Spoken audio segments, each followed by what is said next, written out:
So I'm waiting for my kiddos to get out of school, and I thought I'd make this video since I get asked this on a semi-regular basis. What's the difference between a cuddlist and like becoming a professional cuddler?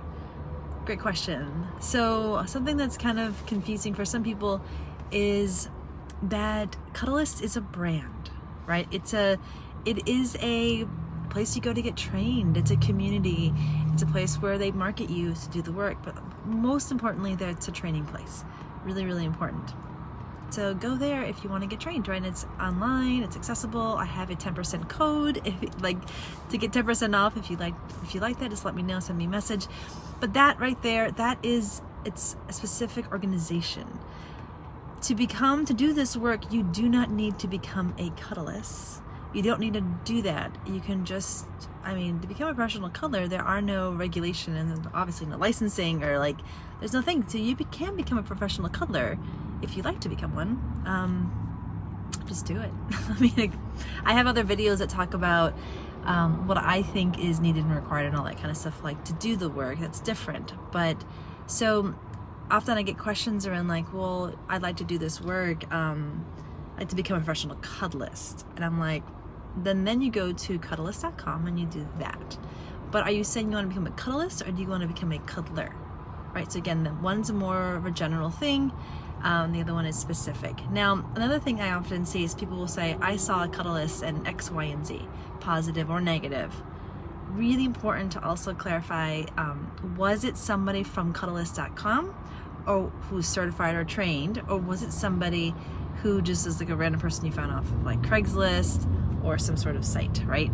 And they just do professional cuddling. So when you're talking to me about these people that you've seen, make sure you're really clear, because I have often been confused when people say, I saw a cuddlist and they wore lingerie or they wore a nightie or something, and I'm like, wait, hold up, because that's clearly a violation of code of conduct.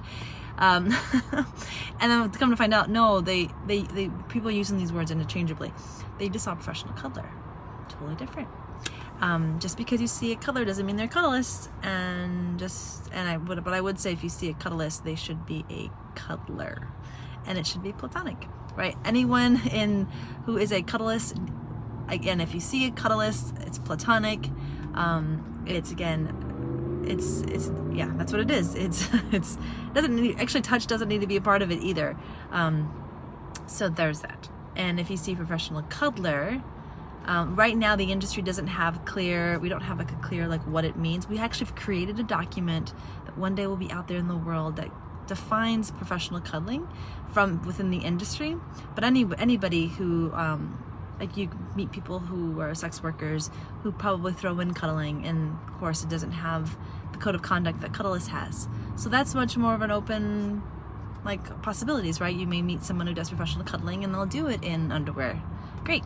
That's possible. Just because someone does professional cuddling doesn't mean you're getting the kind of service you'd get from Cuddlist or from someone who has a code of conduct. So just check in and see what their code of conduct is, if that's something that's of concern to you. I think I've addressed it all. Hopefully that made a lot of sense. If not, please put a question somewhere in wherever you see this video and let me know. All right, love y'all. See ya.